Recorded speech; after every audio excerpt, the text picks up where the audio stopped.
안녕하세요. 이민아입니다. 연일 추운 날씨로 많은 분들이 고생하고 계실 텐데요. 이 추위도 그리 오래 남지 않은 것 같습니다. 곧 있으면 입춘이 다가오는데요. 그런데 우리 울산에는요, 늘 봄을 품은 곳이 있다고 합니다. 늘 봄을 품은 곳이라니, 그곳이 어딜지 여러분들도 궁금하시죠? 그 현장 속으로 저와 함께 가보시죠.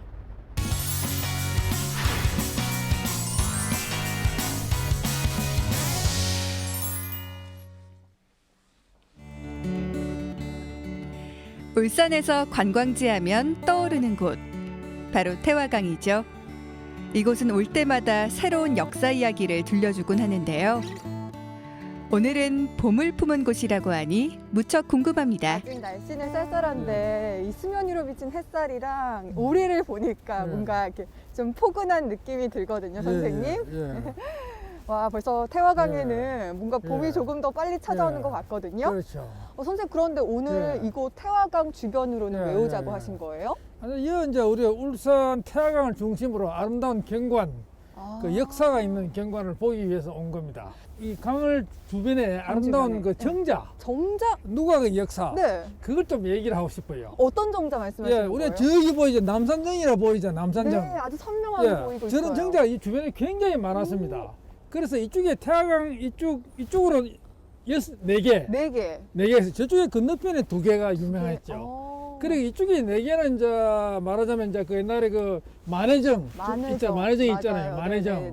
그다음에 이 이제 숲 그 가운데 있는 만회정, 그리고요. 그렇죠. 그다음에 태화루 보이잖아요. 태화루. 너무 멋져요. 울산의 예. 일품. 네. 예. 그다음에 태화루 옆에 옛날에 평원각이라고 했어요. 평원각. 네. 바로 옆에 처음 있었거든요. 들어보는 예. 그다음 그 밑에 또 강해루라고 있었어요. 강해루. 강해루도 있고요. 지금 옥교동에 이제 네. 성남동에 있었고, 그다음에 이쪽 강 건너편에는 우리가 좀 유명한 이유정. 네. 이유정이 저기 바로 저 자리죠. 저기 멀리 보이지 그러네. 않는데. 네네네. 예, 그다음에 저 밑에 이제 그 백파정이라고 그래가지고 옛날에 지금은 없어졌지만 삼산 정상에 백파정이라는 아주 유명한 정자가 옛날부터 있었습니다. 네. 뭐 그런 정자의 역사 총 오, 6개 얘기할 수 있는 건 6개지요. 그런데 그것도 많이 있습니다. 네, 태화강 주변에 유독 네. 그렇게 정자가 많은 이유가 있어요? 아, 이제 그거는 이제 옛날에 강이라는 게 아주 경치가 좋잖아요. 풍류가 있고, 풍류가 있고. 시가 있고, 참 노래도 있고. 그런데 이 부근에 그 예. 울주팔경도 있다면서요? 예, 울주팔경 또는 울주팔령이라 그래요. 이런데 그게 고려시대에 네. 울산의 아름다운 경치 8가지. 그걸 말하는데, 그게 이제 제일 첫째가 태화루, 태화루, 그 다음에 그 옆에 평원각, 성원각, 그 다음에 여기 보면 이제 저 남산의 은을봉. 오늘보. 예, 그 다음에 지금 여기서 가까운 거는 저기 이제 그 장춘호라고 있죠, 장춘호. 숨길 장자, 봄춘자, 언덕호자입니다. 네. 그래, 봄을 숨긴 언덕이라고 오, 그래가지고. 이름 예쁘다. 예, 그 이맘때 이래 겨울 춥잖아요. 네. 근데 저기는 항상 이렇게 꽃이 피어가 있어요. 꽃이. 그래, 산다화라 그래요, 산다화. 산다화요. 그게 봄에, 겨울에 피는 꽃이 무슨 꽃이겠어요? 겨울에 피는 건 동백이. 예, 그 동백, 그 네. 동백꽃이 가장 많이 피었고, 그다음에 해죽. 그 해장죽이라고 바다 대나무가 또 굉장히 또 많이 있었고, 그 다음에 또 아주 따뜻했어요. 따뜻해가지고 지금도 가면 고사리 같은 게 굉장히 많이 자라고 있거든요. 진짜요? 예, 그래서 그 당시는 이 강이, 태화강이 이제 그러니까 저쪽으로 부트가 흘렀다고. 그렇죠. 그러니까 왜냐니까 이 태화강이 옛날에 퇴직이 됐는데, 원래는 저쪽으로 이제 강이 굉장히 깊은 강이었어요. 그래서 세월이 흐르니까 얘 모래가 쌓여가지고 저렇게 이제 삼각죽 비슷하게 됐는데, 옛날에는 저쪽에 강이 깊고, 네. 그게 꽃이 피고, 또 겨울에 따뜻하고 굉장히 그래서 사람들이 봄이 가장 먼저 온다 그랬어요. 지금은 중구와 남구를 쉽게 오갈 수 있는 태화교가 있는데요. 하지만 불과 55년 전만 해도 사람들은 태화강을 배로 건너 다녔습니다. 여기가 태화나루가 있던 자리예요? 예, 그렇죠. 태어나루가 바로 여기서 출발해가지고 네. 저쪽에 건너까지 배가 왔다 갔다 했죠.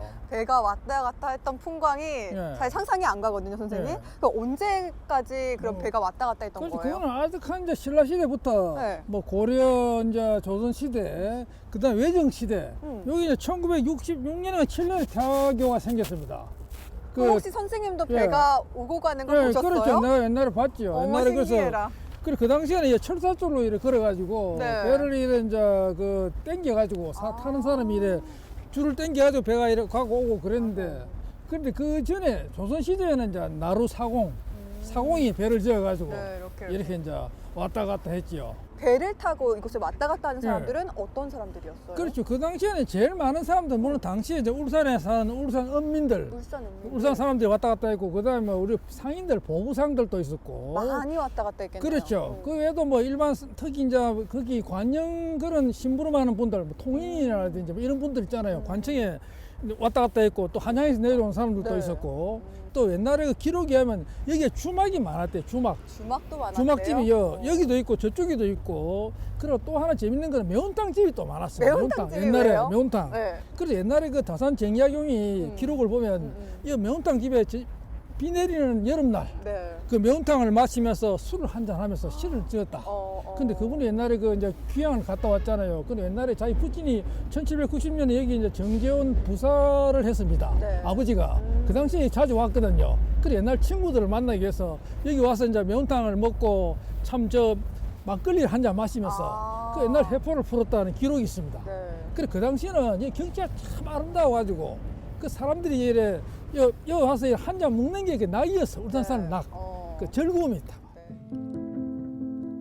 태화나루 주변으로 사람들이 붐비고 연기를 뿜어내는 초가집 굴뚝이 상상되는데요.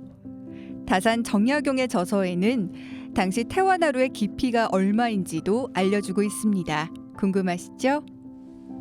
여기 옛날 자료 상세히 나와가 있는데 그래요? 옛날 이게 옛날에 그러니까 1790년에 요 나루 모습이 그대로 담겨 있어요. 그 모습이 어땠을까요? 물론 요거는 이제 그 다산 정약용이 기록한 허문서에 나오는 요 나루토의 사건을 기록한 네. 것인데 여기 보면 나루토 모습이 담겨 있습니다. 기장 7장이 기심 7장 여기 중요한 겁니다. 네. 그 당시에 7장이 20m. 네. 물이 깊이가 20m였어요. 굉장히 깊었어요. 깊네요. 그렇죠. 물이 깨끗하죠. 21m면 굉장히 깊은 거잖아요. 그렇죠, 지금 그렇죠. 이렇게 봤을 때는 예. 그렇게 깊은 게 상상이 안 가거든요. 그렇습니다. 상당히 맞습니다. 깊은 거죠. 예, 그 이쪽에는 그 1m도 안 돼요. 지금 오.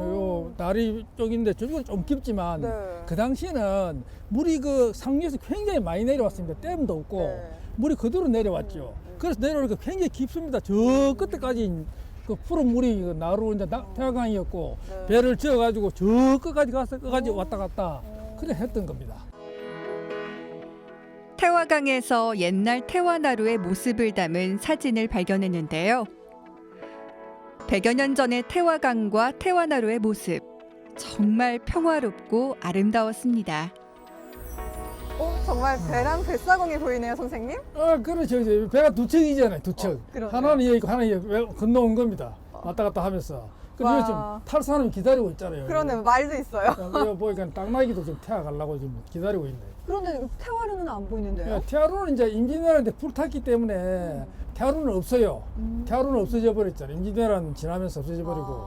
그리고 여기 보면 여러분 언양 가는 길, 범서 가는 길이거든요. 네. 반탄골이고. 지금 동강병원이 바로 요 자리고. 그래 딱 있었던 겁니다.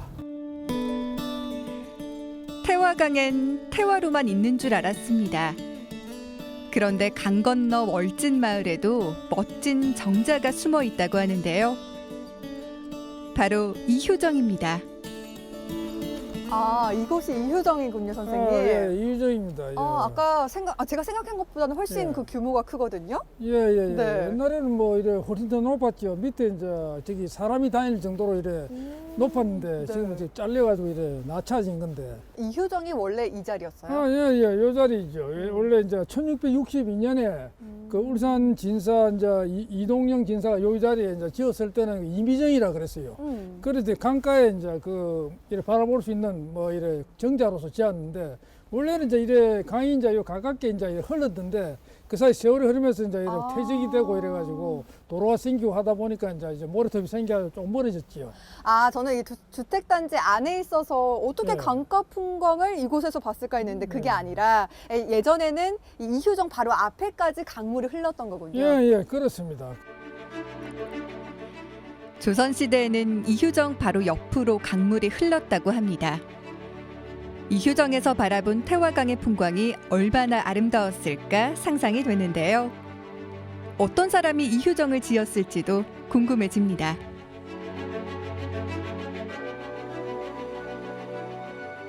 이동영이란 분은 어떤 분이신데요? 이분은 이제 그 1600년대 그 중반에 사신 분인데 이분이 이제 그 이해 선생, 이해 선생. 그 학생이기 시조잖아요. 그 옛날에 조선 초기 외교관. 그렇죠. 네. 그분이 이제 그러니까 10대 손.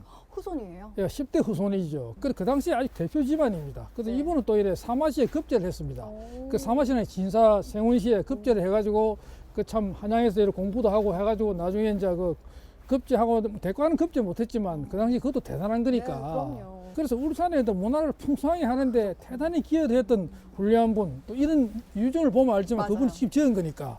뭐 이런 정자도 이렇게 짓고. 이렇게 멋지고 웅장한 건물이 숨어 있었다니 마치 보물을 발견한 기분인데요. 바로 옆에서 태화강이 흘렀으면 얼마나 예뻤을까 하는 아쉬움이 조금 남습니다. 그런데 이 정자의 이름이 본래는 태화루였다고 하는데요. 태화루라뇨? 도대체 무슨 일이 있었던 걸까요? 아, 그렇다면 이게 초창기에 지은 그 건물이 아니었던 거네요. 예, 그렇죠. 1662년에 지은 거는 우리가 이제 한 80년 주기로 이래 목조 건물로 이래 사가지고 내려앉아요.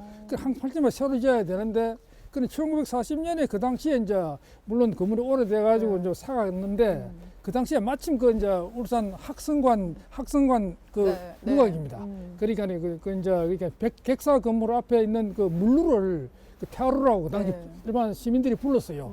부른 그 건물이 이제 헐게됐을 때 건물을 옮겨가지고 건물이 아주 멋진 건물입니다. 사진에도 많이 남아 있는데 2층 건물인데 지금보다 훨씬 높았지요. 그 건물을 그대로 옮겨왔어요. 그 당시에 그 1940년에 이 울산 도서관이었습니다. 이층에 도서관으로 되어 있는 건물을 그대로 옮겨와서 40년에 바로 그 건물이 바로 이 건물입니다.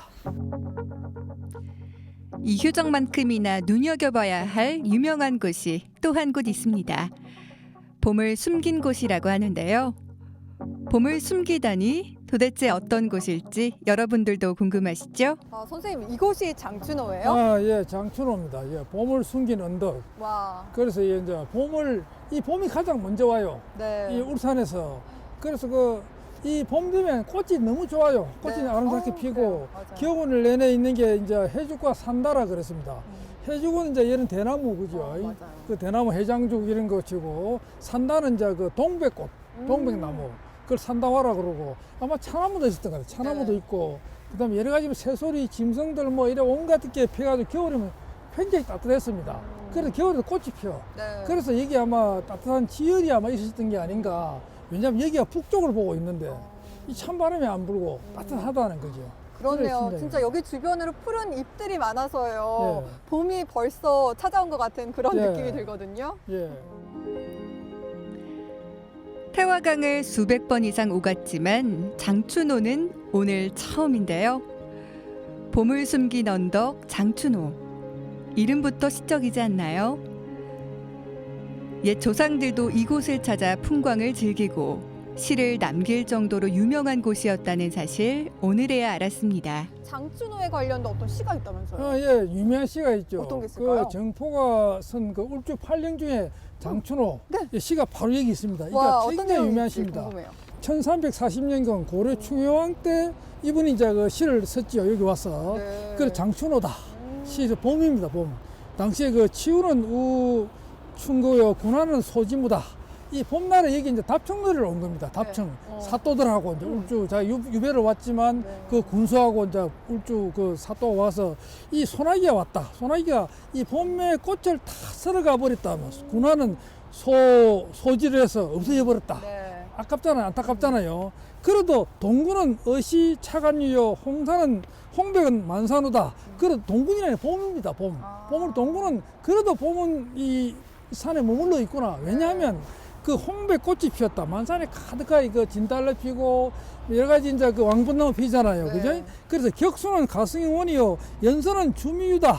이 참 배를 타고 여기 왔습니다. 여기 들어올 길이 없으니까. 그래 물 건너 그 이래 막 노래 소리가 들려. 봄이 왔구나. 봄 말이야. 그 참 노래하는 봄 소리가 멀리 들리는데 이 배에서 싣고 온 그 술은 맛이 부드럽다. 주미는 부드럽구나.